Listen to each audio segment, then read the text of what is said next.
Guys, thanks so much for coming back this week. We are incredibly excited because we get to talk to Cam and Valerie. It's actually Cameron. I like to call him Cam because we go way back. That's not real. I messed up his name, trying to fix it. But guys, thank you so much for coming on and doing this. Absolutely. Really appreciate it. Yeah. It's really funny that after we went over your name so many times, I still messed it up. So I want to repent to my wife for failing us at the beginning of this podcast. You know, that's okay. There's We so can put many. name tags on it if you'd like. Name tags would be awesome. Yeah, we could totally do that. Dude, I love it. Well, guys, I'm really grateful you guys came on to do this. I know, I've seen you guys around. I've gotten to talk to you a little bit, but haven't had a chance to hear your story, hear your journey, and just be great for people to hear about you and get to know you. We were talking before about you guys coming on, and I literally thought to myself, I think I've said hi to you 5 times. Yeah. And I'm pretty sure I said hi to you at least twice.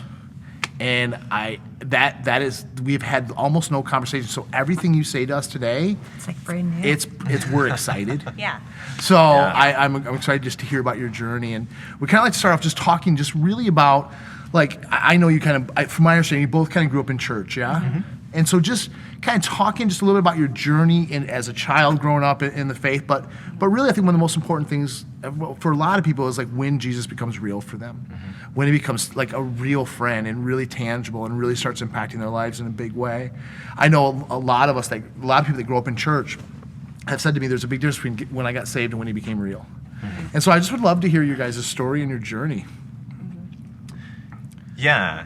Well, so for me, I grew up with parents who went to a lot of different churches. They were kind of looking for something they were kind of looking for something, and so we did a lot of church hopping. Yeah. So we actually sat down and counted up one day, and we had gone to 74 different churches over the course of my childhood. We actually counted that. And so wait a minute, that's real? That's the actual number. Yeah. How many is that a year? 74. It's a lot. Yeah. So anyway, I mean that's over the span of until I was 17, 18. Oh, yeah, that makes it so much better.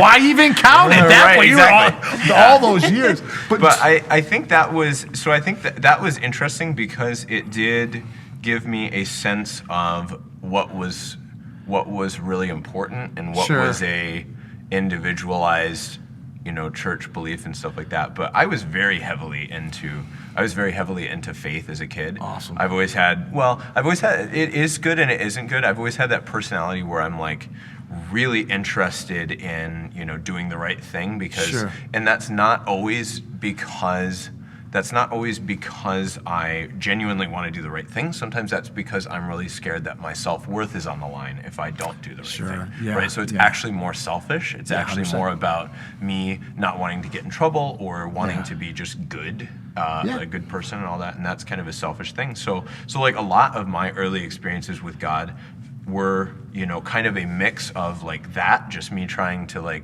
fill this need in myself.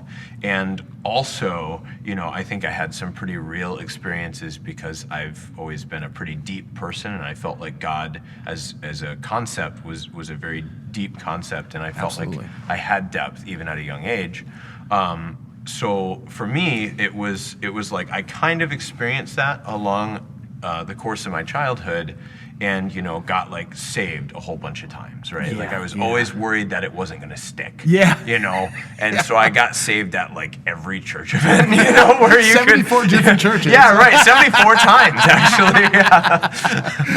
Yeah. And so for me, it was kind of a process of and it wasn't immediate. It's not like I could write down my salvation date and be that was it. Yeah. But it was a process for me of learning to trust God, and actually trust God and not trust myself, or trust that I had done the formula right. And I remember some woman gave a talk at church where she was talking about how Christ was like a bridge. You drive over and you have to trust that it's going to hold you up. That's what it's really. And so I was like, good analogy. That's really interesting. Yeah. So anyway, it's kind of been an on and off, on and off journey. Maybe not on and off, but definitely a process. And I think I've taken, many people, the scenic route to Jesus. Yeah, that's awesome. Can I ask you a couple questions about just your journey? Sure. 74 churches in 17 years. Just to kind of give you a synopsis of my journey, I've been to one. Yeah. You know, I got saved right here. Wow. You know, and Yeah. and here I am, you know, 16, 17 years later, and I don't know anything else. Yeah. And I for me, and I'm sure you've heard me say this before, but like Jesus saved me, but the church taught me, like, saved my marriage and saved me as a dad. Like, it taught me maturity and wisdom and how to be a good parent, how to be a good husband. And so when I hear your story, 74 different churches, that seems like, did you have a sense ever of being part of a church body? Or was it just, we're here right now, let me see what I get, and we're on to the next? Like, what was it like for you as a kid?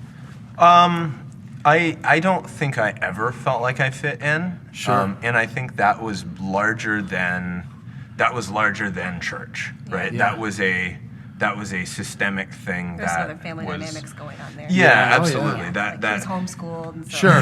Yeah, listen. yeah, Yeah. that was interesting. There's nothing wrong with I that. know. There's certain types of homeschooling. gosh. Yeah, certain Yeah. types aren't awesome, Yeah. right? Or a little more sheltered, at least. Yeah. Yeah, no, I think that it was. I did not have a sense of like a church home, quote unquote, and I think I found that kind of later. Like once I kind of got out of the house and was on my own, I actually had extreme loyalty to churches out of a reaction to what I grew up with, 100%, and actually ended up really burning myself that way. Yeah, of course, yeah, just absolutely. by sticking in situations too long, not putting up boundaries, even with simple things like volunteering and stuff like that, and just burning myself out. Yeah, it's really funny. I think it's funny, especially when when it's tied to self-worth. I think it's one of the most dangerous things in church life is you can overserve. Yeah. But it's not serving because you want to serve the kingdom or serve Jesus. It's because that's where your identity is out of what you can give or out of what you can do. And I've heard that before. People like burning themselves out from over-serving, and that's a real thing. That's a real thing. Yeah. Well, and I think that God's like call or vision for your life and your vision for your life and all that, like it definitely includes components of serving in church. Then you also have to ask the question of like, what is going to fill my week, and how much is appropriate and where is, No, absolutely. Very good questions. That's good. That's great. That's very interesting. Tell us a little bit about you. I didn't go to 74 churches. I came to know Christ at a very young age, I think 4. And it was always very real to me. I also am one of those cases where it made sense to me. I was like, oh yeah, this just makes sense. And I had very real experiences with God as a kid. Brilliant. But I think where my journey, like the process of my walk with God has very much been, as a child, I understood like law and I understood sin and I understood our need for salvation, but I really didn't understand grace. Sure. Yeah. And some of that is just personality stuff, being totally. The oldest and a perfectionist, just a little bit like that. So exacerbated some of that belief or like misunderstanding. So and then so my faith was always very real to me, like very, very real. Awesome. And then when I was like 19, like out of the blue, I started dealing with like doubt, and like I was reading the Bible, and like the voice, like I would just be like, that's not true. And it was a very, very odd experience to all of a sudden like go from being like super on fire for God and had been like my whole life as long as I could remember to no longer feeling God's presence. Yeah. And like worship was a way that I had really connected with God my whole life, and like all of a sudden I felt nothing. It was like bone dry. Wow. And so that started me on this process over the next several years, and part of that was at a Bible college as well, which is a very lonely place to go through faith crisis. When you said Bible college, like I must have misunderstood her. It was hard, and like I remember like stepping off the plane because it was in another country, this Bible college, and like picturing this like Candyland board or Chutes and Ladders board, and being like, okay, like if I'm like here on my journey, like like, I got to go back to square one, Yeah. and I want to rebuild my brilliant. faith from the ground up, because for some reason, like, I'm not able to tap into experiences with God the same way that I was. And on the other side of being on the other side of that now, I learned from that, like, to be much more. I learned that God could handle my honesty, and that God could handle my questions and my anger. Yeah. And I think there was for sure an element of. I think there was an element of serving out of, like, basing it on my self-worth. Not so much, Sure, but yeah. I was like, I can't do this faith. I can't fake it through this faith. Like, I Yeah. just can't do that. It's brilliant. It was a really lonely road to walk, especially at Bible college. I could probably count on one hand, like, the number of people that, like, could meet me there in that place. I wasn't bitter. I wasn't like, Sure. I couldn't even call prayer for a period of time, because that was such a trigger word. I just called it keeping an open line of communication with God. I was like, I'm still going to communicate with you. Like, Brilliant, though. yeah, I've been in church for over 30 years, and some healthy churches, some unhealthy churches, and I've seen a lot of people. I've just seen a lot of people try and fake it till they make it, kind of, because I think it's done out of good intention, but I've seen a lot of people leave church and ultimately leave the faith. Yep. And it always makes me really sad, because I totally understand. I think I understand where they're coming from. Like, I understand what it's like to be in the middle of worship in a lot of churches. A lot of the evangelical Pentecostal churches, like, the worship services are very upbeat, and, like, we're powering through, and we're pressing through, and we're getting the Spirit, and it's amazing, and hype and jumping. But there's no, like, corporate lament, right? Sure. And there's not, like, much space for people who are struggling. So it's very easy for at least in my experience, to be standing there feeling like, I feel so out of place here, because right now I'm struggling with something, and there's nothing in me that can, like, shout for jubilee or even press through, or, and I chose to be true to what I was feeling and what I was experiencing, and I chose to keep that line of communication open with God. And I think that, like, I don't regret that, but it was a very lonely place to be. And I saw a lot of people who were in the front row jumping week after week, who are no longer serving God, because they became disillusioned with whatever it was that they were rooting their faith in. So, so I think my journey, like, starting when I was 19 into my 20s, has just been this continuation of coming back to understanding what grace is, and part of that grace is just being very real with God, knowing He can handle our questions.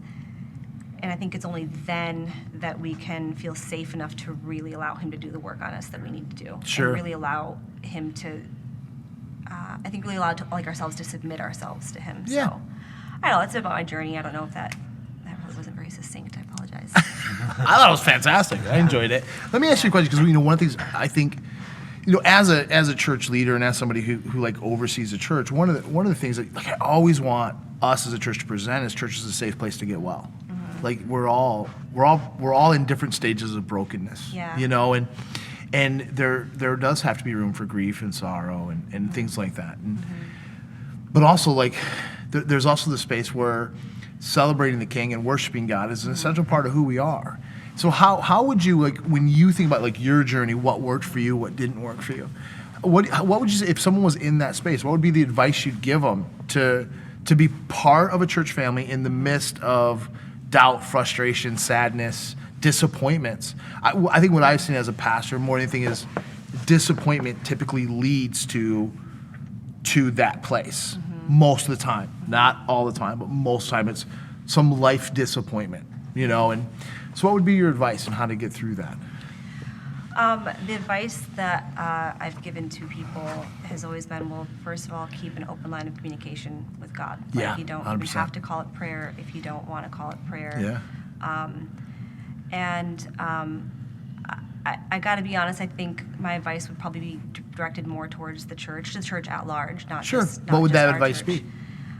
I think there's a lot of things, but I think it kind of is I think it starts a culture from the top down. It starts a culture from the top down of, you know, can we add some space in worship for even just for the person leading worship to say like, hey, like we just want to recognize that there's people here today who might be really struggling. Yeah. We just want to have we just want to do a song or have a few moments where we can just be still, and whatever you need to do, but know that we're here with you, we see you. You know, and if you're not able to join in the jumping and the clapping today, like, God's okay with that. God can handle that. I think even just that recognition for people to feel like, okay, it's okay for me to be wrestling with my faith. Sure. And, you know, that's just one example. I think churches, and I've been to enough churches and I see a lot of the same blind spots. Not 74. So, no, it haven't. But I've seen a lot of the similar blind spots. Sure. And so, no church is perfect, so I'm not at all trying to bash a church. I actually, you know, we're here because we believe in the church. Yeah, absolutely, yeah. Purposes. But yeah, and even things like a big one is people having suffered spiritual abuse, which is actually pretty a lot more common, I think, than people realize. Yeah. And so, just a tangible example, just since you're asking. It's fine. Is, you know, I've heard my whole life from the pulpit, you know, no church is perfect, and if you're going to get hurt here. Like, someone's going to offend you. I might even offend you. Yeah. Don't get offended and move to another church because, like, you're going to get offended anywhere you go. Sure. And we're supposed to have unity. Yep. And that's true. 100%. But if it's not paired with, but we want you to understand what a healthy church looks like, then it can become dangerous because abusers also say very similar things to their partners. Where are you going to go? No one's going to treat you better than me. Sure. And so, and I think there's like varying degrees along that spectrum, right? That I've heard that message. Sure. But what happens is you get somebody who has been in a spiritually abusive situation, and they come out of that. And spiritual abuse is, speaking from experience, spiritual abuse is the hardest thing to come back from. Totally agree. Because it's your spirit, right? And that's the deepest part of us. Like it's deeper than anything, and so it's very emotionally and like it's just hard to explain, like that bruise that gets in your spirit. Sure. And so No, what I get happens is it. you come out of like an environment, if there was some spiritual abuse, that took advantage of the deepest things about you that God made you to be you. So like God made me to be like, loyalty, heart of a servant, all those things like get twisted and turned, and it's like the very things that God gave me that make me me, like were used against me in the name of God. And it's pretty terrible. And so I think what happens is a lot of people I know are able to go back into other churches because those churches don't have lines of communications that are clearly laid out for, here's where you go if you feel like you've seen something or experienced something that like was a red flag. So, and so people, I think, oftentimes don't end up being able to go back into church because it's too triggery for them. And I'm like, gosh, like so many people are missing out on what could be something really healthy. And there's like a lot of healthy churches, but it's just because they don't have some of these simple communication things or simple things communicated through their culture from the top down that help people to feel like this is a safe space to either wrestle with their faith or to be vulnerable, just because of their past experiences. So I think it's great. Yeah. So if you were gonna, you're building the perfect church, right? So you're gonna lead. It doesn't exist. Well, if you were gonna do it, so you're gonna build the perfect church, what would you do to rectify all of those things that you? One of the things I talk about this all the time. When I got saved, I was part of this church, and I've definitely been hurt at the church. Does that make sense? But I've always made the decision inside of myself to forgive and talk to the person that hurt me. And typically, 9 times out of 10, not always, but 9 times out of 10, they had no intention to hurt me. Yeah. I just got hurt, right? But because I was part of this family, I always wanted to work out this decision to be here. Does that make sense? It doesn't mean that I swept things under the rug or I didn't get hurt. And then there was things I would see, and I'd think, frustrates me like that happens. But I do remember really spending a lot of time thinking about that and praying about it. And one of the things I always felt that God was saying to me is, I see those things because I'm here to fix them. Does that make sense? Yeah. Like if I'm part of a body, then these holes that I think I see, I'm part of filling. Because if I just see them and Yeah. don't do anything with them, Yeah.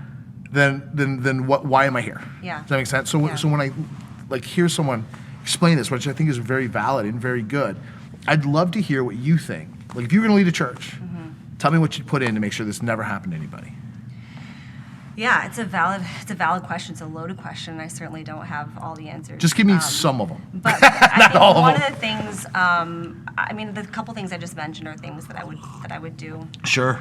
And I think another thing would be to, it comes from I think comes from the top down, right? Like a culture comes from the top down, Yeah. as does vision. And so I think it's not like we have to put in like a bunch of extra like groups or things in place. Sure. It's just a lot of what's intentional communication. So intentionally communicating frequently, like, hey, like if you're wrestling with something, like, here's some people that you can talk to or let us know, like it's Sure. a safe space. Also, hey, yes, you will get hurt in this church because we're not a perfect church. There never Yeah. will be. 100%. But all of the families that I know who are healthy, if you're in a family, you're going to have conflict. Right. But Absolutely. the only healthy families I know are the ones who work out their conflict. They're Sure. not the ones who sweep things under the rug. They're Yeah. not the ones who demean people's experiences.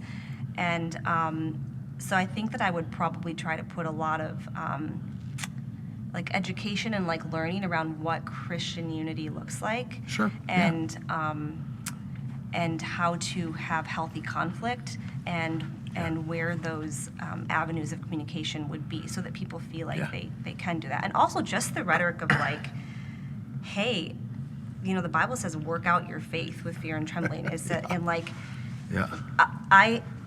we kind of believe that there's not actually as many absolutes in the Bible as we would like to think that there Sure. are, because the Bible is chock full of contradictions. Yeah. God gives laws that like Saul broke and then he got condemned, and then David broke law and it was totally fine. That's because there's the Spirit of God Sure. who gives us wisdom on how to apply his laws and rules. And so Yeah. understanding like, hey, what are like the absolutes of our faith? Yeah. Because obviously I'm not just going to go around being like, adultery is totally fine, dude. Like, you struggle with that, don't worry about it, keep doing it, Right. Like, Yeah. But there's a lot of tough questions Sure. that some people are like, just to be point blank, there's a lot of people who are like, well, I know the Bible says this about homosexuality, but Yeah. like, I felt this way my whole life, and Yeah. I don't know what to do with that. Sure. Well, do I give them a canned? And I, frankly, I'm like, I don't know. There Yeah. is, you can interpret some things both ways, and I understand that even if you interpret it in a way that, is saying like, no, homosexuality is definitely a sin, like, you still have all of those emotions, and I don't have Totally. an answer for you Yeah. for that, but I just want to like be here for you and sit with you as a Yeah. friend, and like just continue to pray with you, and not from a place of judgment, because I believe that if it is God's true will for somebody to change, if they know his heart, that like he'll do the work in them, and it's not my job. Sure. So I think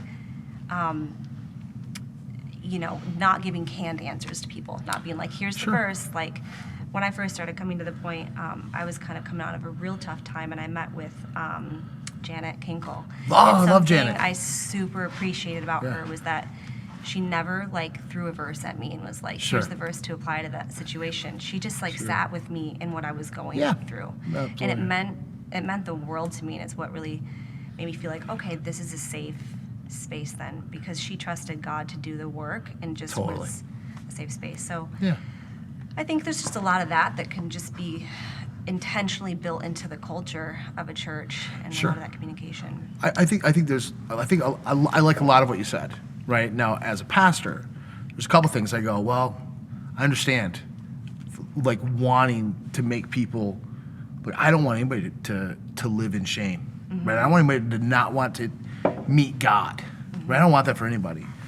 But I do think it's important to realize, like, the Bible's pretty clear on what sin is, like, and I think for us as Christians, it's easy to, like, we say adultery, because like nobody ever wants to get cheated on, and so we know that super hurts people. Yeah.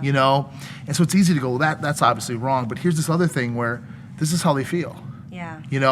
And I mean, before I was a Christian, I had several friends that were homosexual, and I never thought anything of it, right? But I became a Christian. I remember having conversations with them where I loved these guys. They were my friends. And I would say to this day, they're my friends, right? But Yeah. I, as a Christian, I have to stand, like, I do believe God sets out, like, here's the principles Yeah. of Christianity. You have to, like, if you're going to be a Christian, these are the things that you're going to stand for. And I think there are some hot button topics, like Yeah. right now, that I think people, they're like big things. Abortion's one, Yeah. homosexuality's one. These are hot topic issues, but they're not. These are not like political differences or cultural differences. They're righteous and unrighteous, and you have to kind of. It's a tough one because you can never water down the gospel, But you also you don't want to beat people up, like you said. Janet sat with you and she didn't throw verses at you and beat you up. And we know Janet really well. We were able to lead Janet to Christ. And these were some of the very similar conversations we had with Janet in the early days. Yeah. And I always appreciate this. I appreciate people's heart. That I don't mean this to sound bad, but their heart that they don't want it to be. They don't want it to be sin because they don't want anybody to hurt. They don't want anybody to miss out on this relationship with the Heavenly Father. Does that make sense? Yeah. And it's tough. Yeah. So, if someone came to you and was like, hey, like, this is this thing that I've been struggling with my whole life, and, what would you say to them to make them feel like church is still a safe space for them? Yeah. I think it's kind of a two-edged question. Okay? So this is how I try to always answer this in a way that I think is honoring to God and also sensitive to what people are going through. Because I've definitely had people come to me that are like, listen, I have homosexual tendencies. That's why you say I got to kind of answer it two ways. I kind of feel like I might be turned on by somebody of the same sex. Does that make sense? I'm not really into I don't think putting them into counseling to adjust that is a good idea. I think you have to trust God with their journey. But I do think you can ask people, if you're going to be part of a covenant body of believers, if you're going to go to the church, if you're going to say you're a Christian, I can ask you not to operate in sin. And this is a tough one because I don't like this comparison, but it's a valid comparison. I've had this conversation when it comes to homosexuality, and unfortunately, I've also had it when it came to young kids, right? Age, and they don't call it pedophilia. They like younger kids. Yeah. And it's the same thing. Yeah. It's the exact same conversation. Now, I'm not saying they're the same. Please hear my heart on this. What I'm saying is I've seen this conversation in both arenas. Yeah. And then there's the other conversation where someone's operating in it. That's a very different conversation. Yeah. Just if a husband came to me and said, listen, I'm cheating on my wife and I want to join the church, I'd say, I'm really sorry. Can't do that. You're welcome to be here and get better. You're welcome to be here in the room, have God speak to you, transform your life. I'm going to trust God to do that. But cheating on your wife's bad. Yeah. That's God does not smile upon that. Yeah. Same thing with someone operating in either homosexuality, adultery, any sexual sin. If you're operating in it, it's a different conversation. Having desires is one thing, right? Desires, I can kind of give those to God and trust God to navigate those in my life. But if I'm going to choose to operate in them, then the church does have to hold, like, this is the standard. This is God's house. Like, this is God's dream. The church is God's dream. I know you guys love the church. We love the church. Like, this is who we are as a people. And I will be honest, I completely appreciate your heart. I think, this is what I want every Christian to feel. Like, I love people so much. I don't want anybody to not do this because they think they're not good enough. I don't want to beat up. No one wants to chew out homosexuality. No one wants to attack it. But we do have to stand for God's principles. Yeah. And it's tough. Yeah, and I think it's more about sitting with people in the struggle. And I think that's where I think that's the culture that I'm talking about, is being able to sit with people in the struggle. And, I actually don't even, say where I stand on the issue. Sure. For a reason. For me, I don't think that it's helpful, because that's not going to help people come to Jesus or not come to Jesus just for me personally. Yeah. But I think that sitting in the struggle with people who are like, hey, there's a lot of gray areas. There just are in the Bible. Sure. You can't sit here and say that everything is black and white, because it's just not. And so we have to work that out, and there's a lot of disputable matters and a lot of things that people go through seasons where it's not a disputable matter, but they need to, Sure. They still need a safe space to be able to wrestle with that, because it's not going to be a safe space in other avenues. But yeah, and I think the beautiful thing of having been to 74 churches is you see that most things are extraneous. Yeah. And so when I was a kid, I remember being very moved by people who would talk about preaching the gospel and using tracts and talking to people, and they were I never got to experience tracts. It might, oh man, you missed a great era. It was amazing. So we would have these tracts, and the mindset was, if you see a person and you don't talk to them about Jesus, they could die. They could get hit by a car, Sure.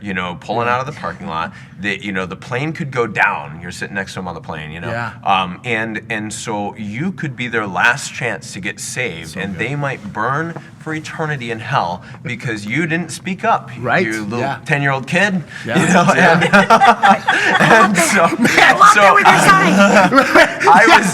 I literally would go to Meijer, which is a grocery store around here. Yeah, it is, yeah. For those who are out of state. And I would take tracts and I would go talk to people, and I would be like, if you died tonight, where would you go? And that did not, honestly, lead to good conversations.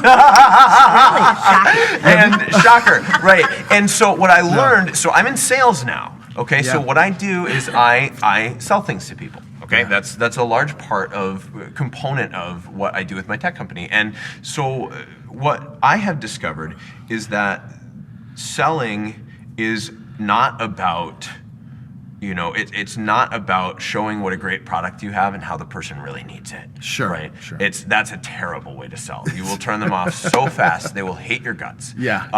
The way you can really sell is by understanding their journey. I always tell people, your prospect, your client is, you're not the Luke Skywalker of the story. Your company is not the Luke Skywalker of the story. Okay, But they could buy it from us. So your prospect or your client or the person you're trying to help, they have a journey. They're on a journey individually, and they are going on this mission. And so it's your job to be the Obi-Wan Kenobi, the wise guide who can help them with whatever. Yeah. And your product then becomes the lightsaber, right? It's just a tool that they can take on their journey. That's a great analogy. Yeah, and so like when you start from that perspective and you ask people like, whoa, what's your journey? Where are you trying to go? And you listen and you find out what's going on, and then if you have a product that can help them, because I don't sell things that won't help people. Sure. If somebody comes to me and I'm selling a thing that, or a software or whatever that actually isn't going to get them to their goal, I'm going to let them know that, or I'm going to switch to a different offer that actually makes sense for them and will help them achieve their goal. And so if you only help people achieve their goals through your, whatever you're talking about, Brilliant. all of a sudden you are their ally, and you have to be their ally. You have to legitimately like them, care about them, and want them to have the best.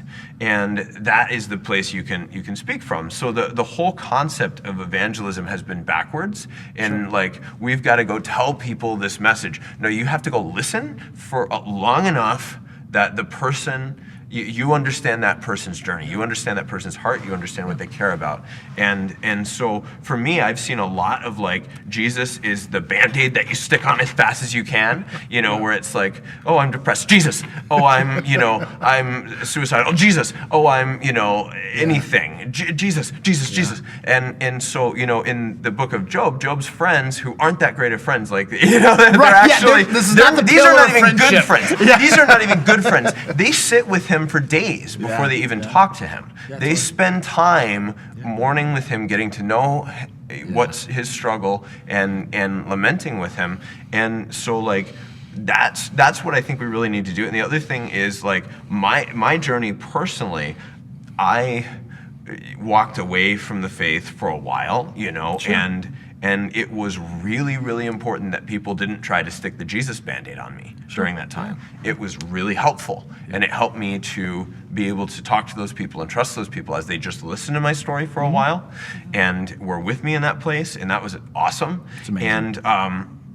And so for me, like, most of us don't have that conversion experience. And it's, you know, it sounds like maybe yours was a little bit more like the Saul Paul type of thing. Yeah, it was. More you know, than it most. was like when I think about, like, I love, I gotta tell you, I love talking to you guys. It's fun for me. I enjoy this.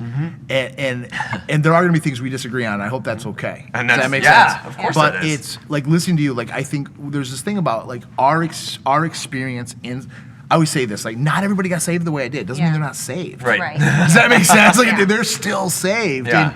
And I think the thing you said about relational salvation, Yeah. it is the number one way people come to know Christ. It's not how I came to know Christ. I'm a guy I worked with, and so I'll circle back to something you said, Yeah. because I thought, I do want to say this, and I hope it's okay, and I hope you can not be mad at me when you leave, right? But there was one thing you said, I thought, oh, don't do that, and this is why I thought it. It's because when I got saved because the guy told me what I was going to do with sin, and that he had a better option. Yeah. Does that make sense? Yeah. And I think sometimes we have this belief system that I'll lose my ability to speak into your life if I tell you something you don't like. I would say that person was following the Holy Spirit's guidance. 100%. And so that's where it's not one size fits all. Yep. But in that conversation, if I'm thinking, it's not that there's like a ton from the church as is, the church at large, I would detract. This is what I would add to that. Yeah, And totally. so that's what I think what I'm saying is there needs to be more of a balance. Absolutely. Because I do totally believe that there are certainly situations where you're like, this is what I need to say here. 100%, But then there's yeah. other situations where it's like, that's not what I need to say. And Yeah. that's why, in my personal opinion, like the indwelling of the Holy Spirit is so important because it vital. keeps things from becoming, Yeah. it keeps it from being formulaic. Yeah, totally. And so I think in what I'm trying to say here is it's not like stop telling people they're going to get hurt at church. It's Sure. tell them that along with this. Yeah, 100%. So I just want to kind of like clarify. No, and I think I what was I'm talking about saying. when you were saying about that you don't tell people your point of view on homosexuality. Does that make sense? That's for me, and I don't think it's right for 100%. everybody. And I think there's But- this thing that, like, if Greg Hammond hadn't told me what I was going to do with sin, and that he had a better solution, I don't know if this would have happened for me. Does that make sense? Yeah. And I think, like, also though, that doesn't mean that that's how it has to be every time. Yeah. Yeah. Does that make sense? Yeah. Like, it does not. It's not one. Because God knew you could handle it. Yeah, right. Carl's It's a so larger- dependent. Carl's a larger-than-life guy. He needs a big sock in the face. Yeah. And I think that's an important revelation is that and I think this is in pastoring all the time. Like, pastoring is not policing. And so many people get that wrong. They think, I got to police your life so you Yeah. don't hurt yourself. Yeah. But that they police them with what worked for them. Yeah. And what worked for me might not work for you. We could have the same struggle, the exact same struggle, and how God overcomes it in me is unique to me. And how he overcomes it in you is unique with you. And what we need, what I think, if I was building the perfect church, which I'm not, but if I was, if it was St. Karl's, whatever you want to call it, right? But if I was building it, I think I would teach everybody that when we're a unit means we walk out our salvation with fear and trembling and with an understanding that we are called to sharpen each other and grow each other. So that means I have to be willing to listen to your perspective, even if I don't agree. Yep. I got to sit there and go, all right, there's got to be a nugget of truth because you're passionate about it, and I know Christ lives in you. Yeah. It's like when we talk about, Ann said something one day, it's probably my favorite thing I've ever heard in the church. And she said, when you're focusing on Jesus, then that's the filter for everything. That's the filter for politics. That's the filter for righteousness. It's the filter for everything. But, we just went through a season where I think some people's filter was a political figure that they believed Sure. Yeah. was important. Because that was their filter, they stopped seeing Jesus. And I think you saw more Christians leave because of that than anything else. Yeah.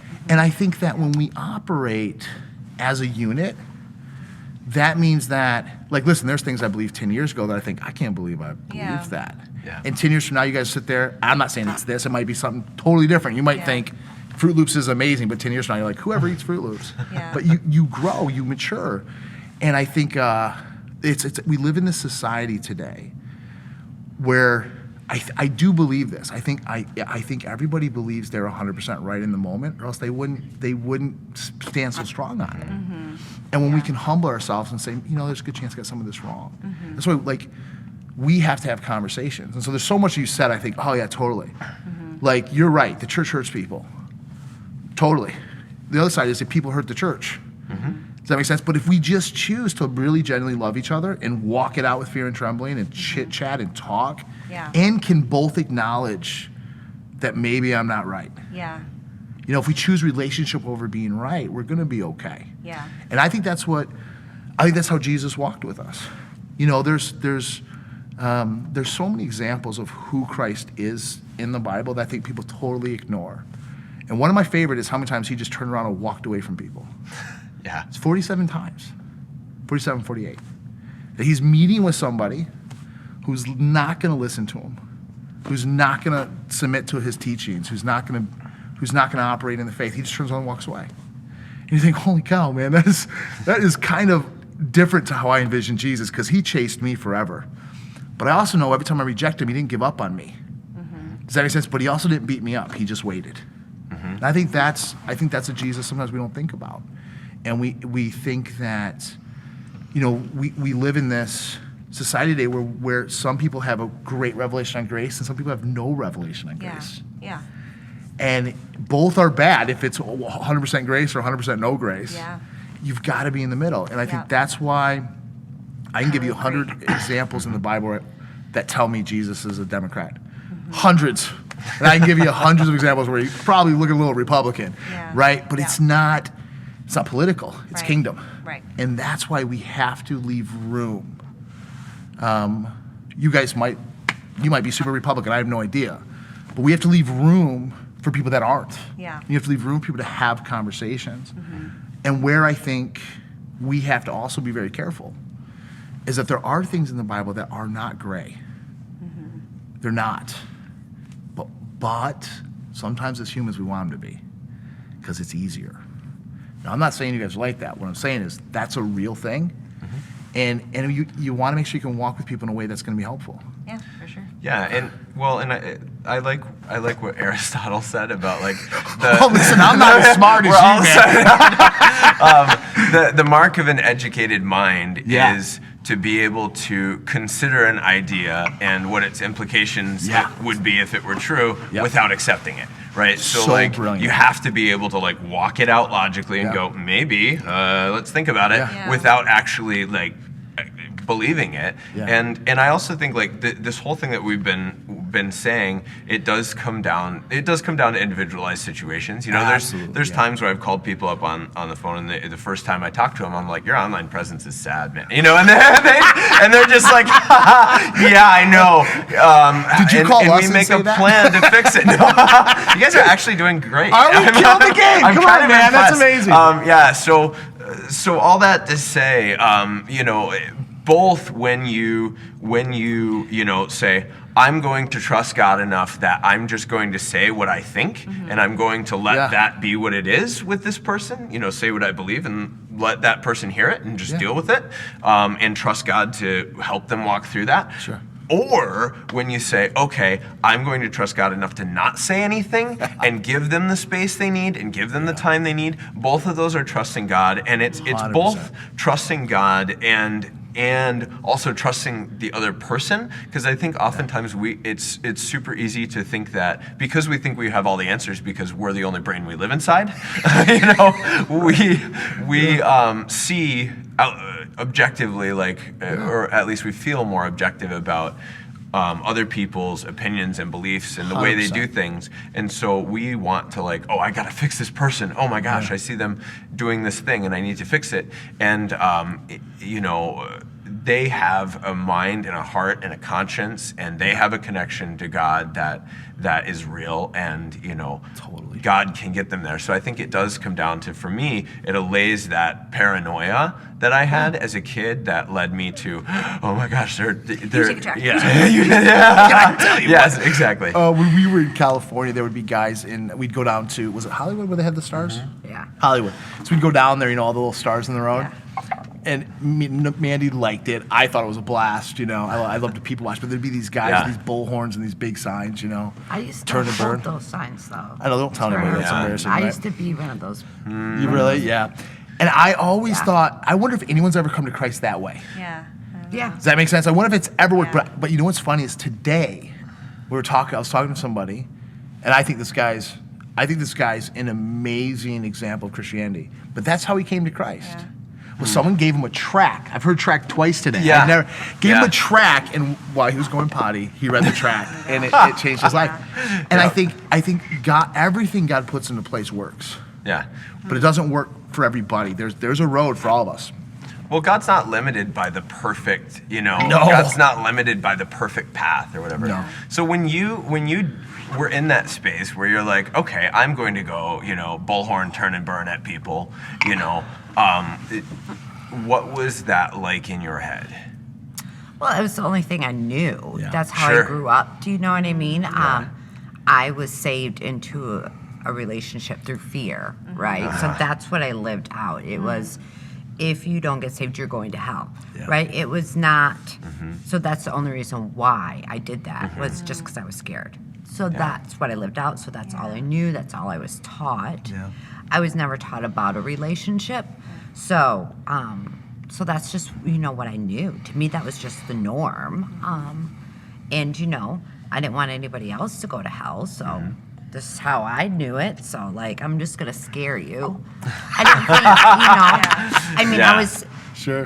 I was saving people for Christ, you know what I mean? Sure. Trying to have people understand who Christ was. Not necessarily in the healthiest way, looking back on it now. But, you know, that's all I knew. But so once I actually came into a relationship with the understanding, you know, like, okay, there's a relationship. It's just not me being scared of this person. Do you know what I mean? And doing X, Y, and Z. So, you know, I don't get in trouble. It changed everything in how I operated. Because before I was all like, okay, you know, I was like you a lot, like, okay, am I still saved because I did this yesterday, right? Like, do you know what I mean? Or I'm just going to go here just to make sure, do you know what I mean? Like, because you know, it was all rules and religion, and it was like work-based fear. So when I started to have like a relationship, it was actually it was more scarier for me to actually live in the freedom than have feel that. all the rules Yes. lined up. Yes. Because it was easier to follow. Yes. Like what I could do compared to what I couldn't do. That was so much easier Yeah. because you knew if you did this, okay, it might 50-50, do you know what I mean? But now you're in freedom, and it's like, okay, so I need to learn how to figure this out on my own. So I do have like an understanding of the people who are holding the signs. Yeah. Like, that's all they know. 100%. In their heart, they really are trying to help because they are genuinely concerned. I thought I was Right, helping, but that's you know? just all Yeah. you know of how to Yeah. get people saved. Because that's how you experienced your first relationship. Do you know what I mean? Yeah, Like yeah. Karl, when he was saved, it was all about love. Yeah. So he has that lens, right? But for me, it was like fear. Yes. So that's how I just viewed it, was that. So having the relationship was a completely different journey of how I had to learn and walk that out and understand, you know, it's not cookie cutter and it's not these are the rules. Do you know what I mean? You know, reality, sometimes it'd be so much easier if there was do you know what I mean? I But- totally relate to that. Because I oftentimes think of like, I relate to that a lot. Because our relationship with God is just that. It's a relationship, and relationships 100%, are like kind of, they're fluid. And so, That's true. That's very true. Way to say it. like I often think of, you know, in the Old Testament when God was like, hey, I want to come down the mountain. And Moses was like, hey, Israelites, God wants to come down from the mountain and see you. And they were like, no, just give us rules. Just tell us what to do. Right. Yeah, Tell us which yeah, boxes to check, yeah. and we'll call it good. Because they understood, like, they're like, we Right. get that he's real. We get that he's big and can, like, kill us all if he wants to. Right. And we have so much fear. And it's easier to Yeah. make sure, it's a self-protective mechanism. It's easier to protect ourselves if we 100%. just have boxes to check off 100%, than it is if we actually have to like live in some kind of relationship with him. And I think that probably made God very sad because he was like, well, Oh, for okay, sure. I guess so that's what you're asking for.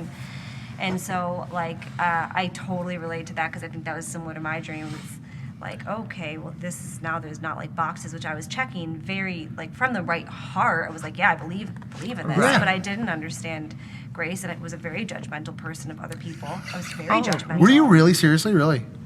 I would have much. never thought that, honestly. Thank I wouldn't you. have. Yeah. Well, you seem to have a Yeah. grace about you that I wouldn't have assumed I was. that you would be a harsh critic of Let others' me tell journey. you something. I went to a Christian college before I went to Bible college. Yeah.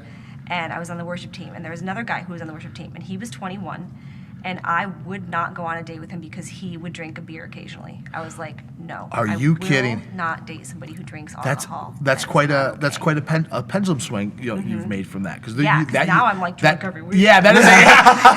Well, it doesn't my compute gosh. with who you are. Does that make sense now? No, because Yeah. right, and so I'm like that wasn't helping anybody. No, you know, it's not. Like, Yeah. and so yeah, it's a lot scarier for me to not have these boxes that I can check off, and Well, I often think too yeah. that's how we to have a real relationship. I think we sometimes get, at least I don't know for me, I had this idea in my head that like I'm not going to tell God everything, right? And somehow he just doesn't know it. That's Do you know awesome. what I mean? Yeah. So I would tell Yep. him like all the good things, right? Yeah. Or all the good things that I did. Yeah. And I would, even though he knew, right? I was just fooling myself. Yeah. But Yep. being open and vulnerable with Yep. him, with like, you know, everything, like your Yeah. dreams and being okay to be hurt. Yeah. Like learning how to build that was so, it was super hard. It was way harder than to actually live in fear. Yeah. But I do have to say, like, you know, walking through it, the reward of it was like so much better because now it's like, you know, it's like that true friend, right? That you know you Yeah. can call at 12 o'clock at night and just complain and hang up the phone and not say anything else. But the next Yeah. day they're going to be like, nothing happened. Do you know what I Yeah. mean? Yeah. It's like building that. Yeah. So I never diminish the people holding the Yeah. sign with the Yeah, track yeah. because honestly they Yeah. changed my life. Totally. Yeah. Not necessarily the way I wanted to, you know what I mean? But it would have never brought me to where I am now. Well, and we were made by God not as robots on purpose, Totally. right? Oh, for Like sure. so Yeah. but that's Yeah. very uncomfortable, I think, for us because there is so much safety in having a plan and knowing what we're supposed to be doing and checking those Times, boxes yeah. and knowing that we did the right thing. And I think like beyond like that not being the point, God has intentionally made us to be co-creators of a vision Yeah. that we 100%. get to decide partially. Yeah, you know what I that's mean? right. Like Thank God for it's free will. not well, and it's not just like God's going to come down and hand us exactly what we're supposed to do. Sometimes I think that happens, right? Like Totally, God's yeah. like, go leave all your stuff and go here, and you Yeah. just, there you go. But you know, a lot of the time, I think God is looking to us to actually make decisions and to create a powerful vision that we're excited about, Brilliant. that resonates with us and what we loved as children and what we 100%, you know the best and biggest we can imagine or the most meaningful we can imagine on a small scale, Yeah. and like actually start making choices and having God, you know, come alongside us and support us as we make those choices and guide us along the way. You know, and that is really powerful, but that puts so much agency on us that it's scary. And, you know, the way our society is set up in post-industrialism, you know, is very, very much geared towards follow the rules, do the right thing, and you'll get good outcomes. Yeah. And that's not, I think, the powerful vision that God has individually for us. We're also seeing a shift away from that, right? Yeah. Oh, Yep. We're seeing yeah. a shift away from that in our culture. Yeah. And I think that, you know, if we look at like church history, like God kind of like moves with the times, I believe, right? Like the same way that he moved like in Azusa Street. Yeah. Like signs and wonders still be there, but like the mechanism, right? Like Totally, And then yeah. we change as a culture, and I think like, you know, God just wants to get through to us. And Right. so I agree with that 100%. I think that like we are seeing that in the church right now. I think it's one of the reasons we're seeing a lot of people leave the church, because they're like, I can't just do this like formula of like, Yeah. so like my personal experience, it was like growing up, it was like, don't swear, don't drink, be modest, right? Here's the rules. And then in my early 20s, there was like a shift in the megachurch culture, which turned to, we don't really care about swearing as much. Like, drink in moderation is fine. Sure, okay. But you know what? Like, serve here, Sure, do yeah. this, do this. And so, Yeah. like, sometimes I feel like whatever the flaws are or blind spots are that like kind of like shift with the times, that's then what people will leave for. So I think what we're seeing now with the culture at large being like, oh, like this isn't really working. Like, yeah, like I went to got the 4-year degree, I did all the things, and now I'm Yeah. stuck like saddled with debt. Yeah. And you know, I guess it turns out like that this American dream isn't quite what I thought it was gonna be. isn't relevant right now, Yeah. or at least the rules to achieve it are not relevant like They've changed. that Right. they were 30, 40 years ago. Right. And so I think that our churches, we're kind of seeing a reflection of that as well, and like maybe the reasons people are like leaving, because they're feeling like, well, like these rules or these things didn't work for me. And so yeah, I just think that's something that like as the church at large, whenever I say the church, I'm not just being like the point, I mean the church No, at I large. totally understand you saying. Oh no, like listen, I think you're just bashing the point this whole time. No, we know what you But mean. I think that like that's something that we need to address, and by Sure. address I don't even mean like make any. I don't even know what changes to make, but say like, hey, we recognize this is a thing. We recognize that there's like people who are struggling with burnout. Totally, I love what yeah. you said, like, and when we first started chatting, that you're like, yeah, I see that a lot. You do. And so, like, okay, well, we're gonna like from the pulpit be like, hey guys, just so you know, like, here's what like healthy level of involvement, like, or Totally. like the place that it needs to come from in order for you to not burn out, but we don't Right. want you to burn out, like that kind of freedom, because we've been in it for long enough now that like we can put up boundaries, and like Totally. someone's like, hey, can you Yeah. serve on this day, and we're like, sorry, we can't, we're out of town, Right, or sorry, right. we've got something going on, Yeah. and we don't feel like, and Guilty. they're like, we don't feel guilty, Yeah, and the yeah. person's like, okay, cool, whatever, Yeah. right? But like a lot of 19-year-olds are like, They yeah, don't I'll know do it. They don't how know to- they Yeah. can say no. You They know don't what's know they have boundaries. It's so interesting because this is so in Caledonia, like we have a leadership team, right? And so I don't know, probably the past 3 years, every leadership team meeting I've had, every single one, said, guys, find a pace in your life for serving. Yes, Don't that's overserve. awesome. Yeah. That's Right, awesome. here's the challenge. And this is a really important challenge. Is I don't think most people actually know if they're burning themselves out. No. I don't think they know I don't- that they're burnout until they've Till it's too done. late. Yes, Till it's too late. that's I've done it in my completely work. true. Yeah. Completely true. You just they don't see it, and so you Yeah. give them all of this counsel. Yeah. But they never think it's for them. And I think sometimes like we Yep. sit there and you think, and so to say to someone, this is what a healthy level of serving looks like, it's not true for everybody. Right. You know, Right. like for like I have a son in Austin. You might know him. You know Austin, don't you? Or- Yeah. Yeah. Yeah, Okay. That kid could serve every week. He'll be fine. Yeah. Oh yeah. He had no Yeah, yeah. issues. He just Right. for him it's life giving. Yeah. But it's not for everybody. Yeah. That doesn't make him a super And Christian. there are It's like- time periods. It's like explain what burnout feels like and looks like, right? Like, Yeah. Yeah. like it's more. It's Yeah. not because you're right. The level's different for everybody. You might get so to it's that. like, yeah, some people can It's do all so the time. different. I mean, and- I found yeah. out, like, I never felt stressed I in my mean, life. even in a married couple, Yeah. right? Like what Totally. you can do. Yeah. I can't do what he does. No. Like Yeah. no. And we had to learn that like the hard 9 way. o'clock, I'm done. You Yeah, know, it's she's ready for a- she's ready for a you nap. know, like Yeah. I'm an introvert. He's an extrovert. Yeah. So like, I mean, even for a couple, it's different. So You different. have to find Absolutely. out. And that comes with communication, comes with Yeah. getting it wrong.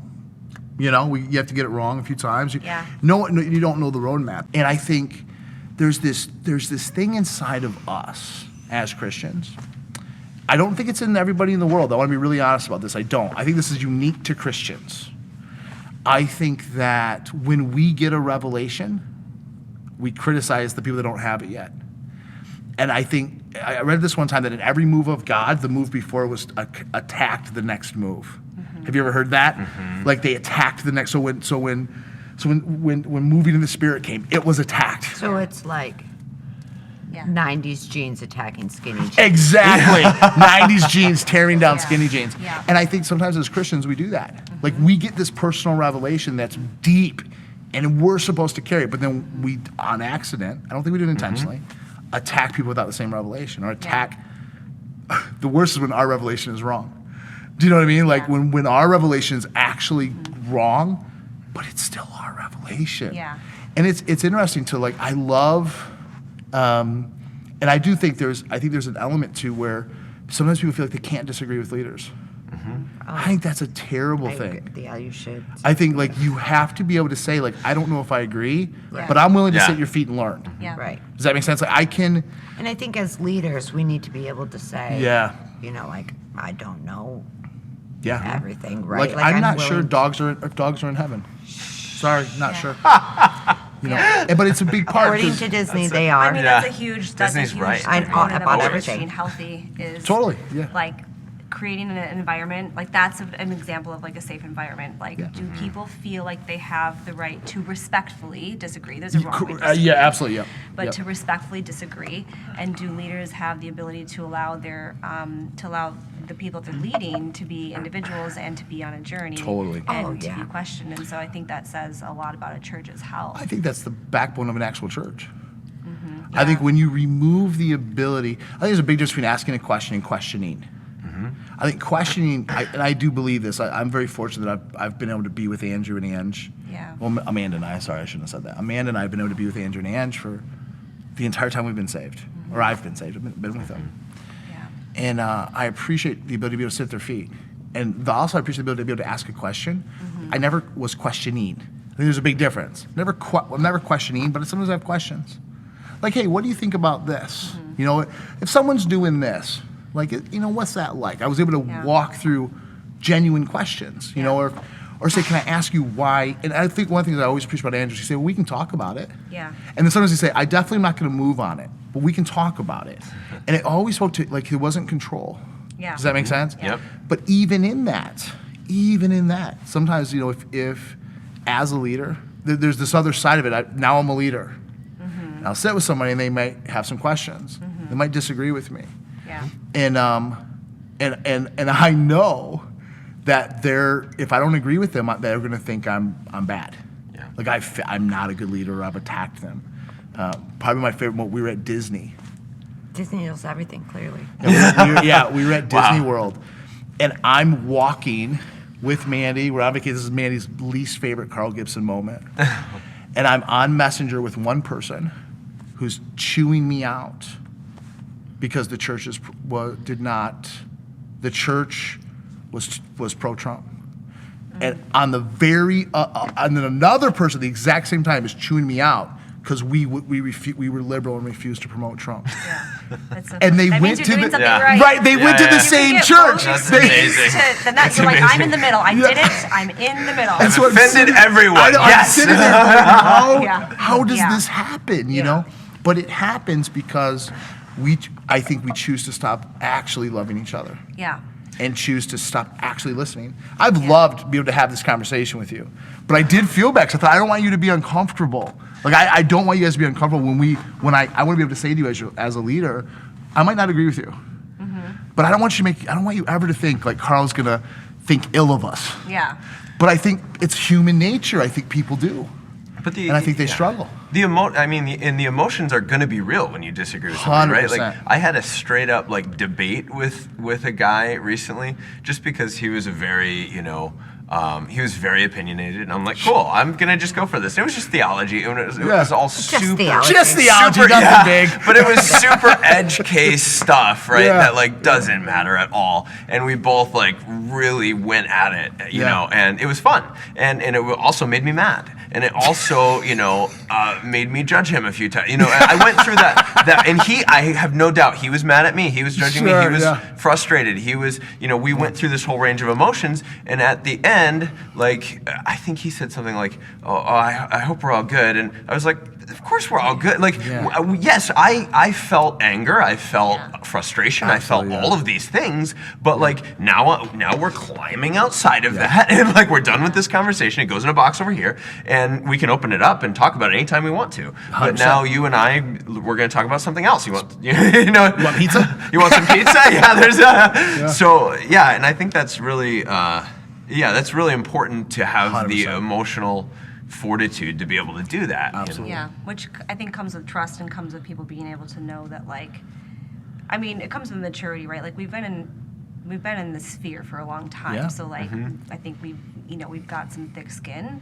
Yeah. But people who don't have as thick of skin, Totally. it's a lot. I think it's a lot.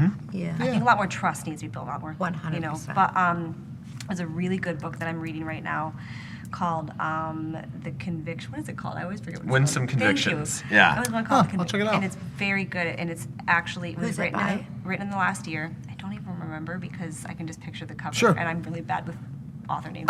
Me too. I'm bad with names. It's like how you're bad with our names. So, Dollar. Bringing That it was around. right. Yeah, right around to Carl's failures. Yeah, there we go, right. but I'm loving reading this book because it's about unity in the church. Because we Yeah. always talk about unity in the church, but the reality is that, like, if God is this like giant sphere, He is so big.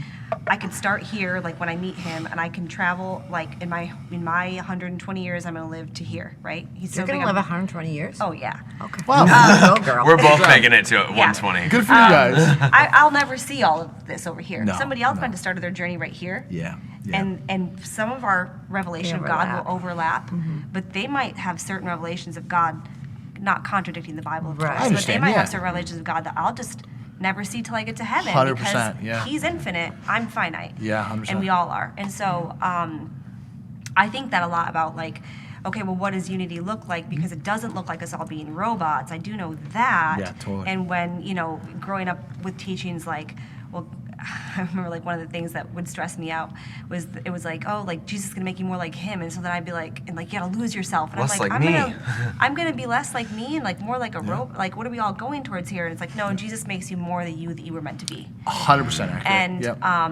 so, Yeah, but so that's good. going to mean that there are differences of opinion. There's differences Totally. of, some people are like, no, I want the liturgy to be like, this is how I connect with God. And other people are like, nope, give me that gospel, give me the modulation. I want 5 modulations in every song, or I'm not feeling the Spirit. And that's okay. Like, we 100%, can worship God in different ways. So this book, I really love it because I'm like, it was written in the last year, which is like perfect timing. Like, Sure, it came yeah, out. yeah. And so the preface has some very, very timely. Oh, cool. I'll have to read that. Examples. Win Some Convictions. Yeah, it's very Yeah. good, and it talks about how there are, like, how do we have unity in the church but still have conflict and still have disagreements? Like, what are ways that we can deal with it? Yeah. And how do we even? What's a framework? Like, Yeah. so. There's an issue, like, should we or should we not have smoke machines in church? Because some people think it's Fog machines. Fog machines. Not smoke machines. We should But some people definitely think, have them. Like, it adds atmosphere and makes us, like, relatable, Yeah, and helps totally, yeah. people zone Yeah. in. And other people are like, but it just makes it like a concert, right? Yeah, totally. I've heard So all those, if, yeah. like, we framework this, like, well, what are our absolute beliefs? Like Jesus, Yeah, right? yeah. What is the next, and, like, so where does this actually fall on the continuum It's brilliant. of what is important? And we still might have a disagreement, but at least we know that we agree on these things, right? Right. And that can be, there can be unity That's really in that. good. I might want to read that book. I'd love to say this. I actually don't believe you can have unity in an authentic church without actual conflict. I agree yeah. completely with We that. can't Yeah. actually have a Yep. relationship I'd unless agree. we have conflict. Yeah. Or we're just being fake. Yeah. Yeah. Well, I think Does that it's make iron sense? sharpening iron, 100%. right? Like, there's some friction there, and Absolutely. it's got to be healthy friction, and it's got to be done in a safe environment. I think that's huge. You're and I not think sharpening the iron next to an open gas can. Yeah, right. Yeah, Sparks and I can go think too, you have to explode. be. I think one of the things. Let me just say one thing, and I think this is important. Is that I think it's really good to have healthy discussions like we've had. I also think it's really important that you make sure that your people you're having those discussions with have the spiritual maturity to handle them. Yeah, I agree. Yeah. It's Yeah. one of the biggest, most important things. I know that when I first got saved, I asked a lot of dumb questions because I didn't know any better, and I'm very grateful for the people God put around me. And that today, I might sit, we might have a very different discussion about some things. But I appreciate the fact that they honored the fact I didn't know anything.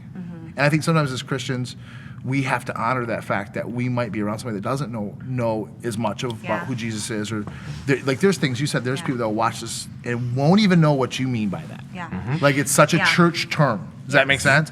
Yep. But I think guys, I've really enjoyed our time. This has been a ton of fun. I hope you had fun. Did you guys have fun? Yeah. Can I throw one curveball in that may or may not get that Tell may or us. may not be relevant enough Yeah. to get edited in? So, so a while ago, I was listening to just a bunch of. I like to listen to a lot of motivational stuff and all Yeah. that. And I heard something about creating like a vision for your life, Yeah. and I got to thinking about that, and I feel like God gave me this really interesting revelation Yeah. where I went through a period of time where I was like so focused on my career. I'm a very obsessive person by Sure, nature. yeah. I got obsessed with serving at church. I got obsessed with my career. I just get obsessed, Still and that's what I do. obsessed with Yeah, You better be. Stick with that one. So, you know, and I really neglected a lot of other Yeah, things yeah. like health, marriage, you know, our son, like all of that stuff. And so as I was listening to this, I suddenly came to that realization of like, wow, I have this powerful vision for my career, Yeah. right? And I recognize that that's part of a story. There's going to be all this conflict along the way, but I have this powerful vision that drives me, and it's exciting, and I can almost taste what it'll feel like when I get there, you know. And then in every other area of my life, I'm trying to just repair anything that's broken to get us Yeah. back to the status quo. Yeah, and it's good. God Yeah, is that's not good. calling us to be repairmen So true. and repair women and just to, you know, fix things when they break and get us back to the status quo. The question I started asking was, what if I were to have a vision for my marriage that was so powerful and exciting that I am drawn to that and obsessed with that, Right. and I think about it, and it's something that, you know, I can co-create with God? What if So I were to good. have a vision for my participation in church like that? What if I were to have a vision for, you know, our relationship Yeah, like that, absolutely. right? And so for me, like, we are going to have all of these like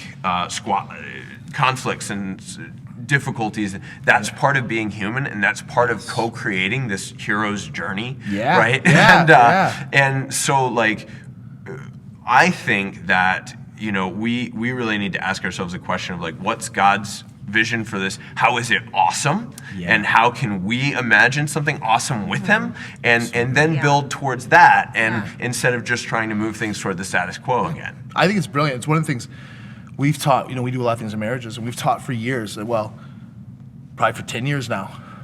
That, you know, every year we come up with a family vision. That's And we awesome. come up with a family song. This song represents us the most as a family. Like one year it was that song Thunder.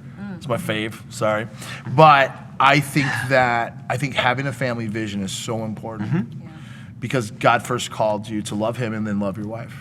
And so any vision built above those, you're missing the whole point, right? And so I think that's a great revelation and really powerful. And they can be exciting. Right? Like Absolutely. so I think that oftentimes we perceive that as we get closer to God and as we walk along our journey with God, we're going to become less of ourselves. Yeah. We're going to have to like cower, and we're going to have to, you know, essentially stifle parts of our personalities and, you know, become these meek, humble creatures. And meekness and humility are actually forms of courage. 100%. And God is calling us to a courageous life. God's calling us to greatness, and God's calling us to something that's truly exciting. It's brilliant. I gotta tell you guys, thoroughly enjoyed this time. You guys are amazing. You're much funnier than he is. You just didn't know that. That's true. But guys, I so enjoyed this conversation. I want to thank you for your transparency, your honesty. Just thank you for who you are. I appreciate your heart. We really appreciate you guys taking the time to do this. So thank you so much. Thank you. Thank you. We love doing this. This is awesome. Thanks, guys.